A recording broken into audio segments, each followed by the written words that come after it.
1992 के अंदर अमेरिका के न्यूयॉर्क शहर के अंदर किताब छपी। किताब लिखने वाला था ईसाई, नाम था उसका Michael Hart, professor Michael Hart.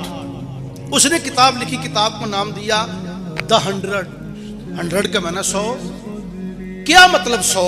आगे लिखता है, किताब की जो है एक्सप्लेनेशन करता है, लिखता है a ranking of the most influential person in history.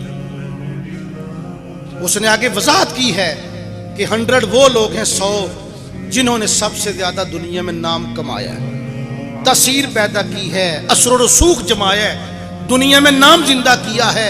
उसने 100 लोगों की लिस्ट तैयार की।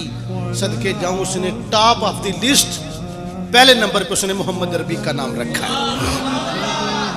कलमा वो ईसा अलैहिस्सलाम का पढ़ता है, लेकिन नंबर पहला मोहम्मद अरबी को देता है। आगे वो क्या लिखता है? वो कहता है my choice of Muhammad to lead the list of the world's most influential person in history may surprise some readers and may be questioned by others, but he was only man in history who was supremely successful on both the religious and secular level. It is probable that the relative influence of Muhammad on Islam has been larger than the combined influence of Jesus Christ and St. Paul on Christianity.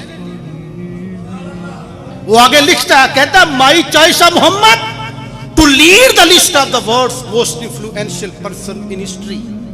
वो कहता है मैं पूरी दुनिया के 100 लोगों में से सब की क़ियादत का सेहरा मैं मोहम्मद अरबी के सर पे क्यों रख रहा हूं? वो कहता है जब मेरी किताब लोग पढ़ेंगे